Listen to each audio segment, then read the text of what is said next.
In this tutorial, I'll show you how to modify the width of your Jotform.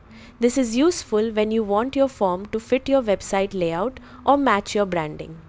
Open your browser and go to jotform.com, then sign in to your account.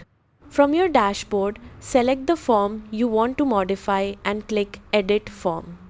In the form builder, look toward the top right corner and click the paint roller icon to open the form designer.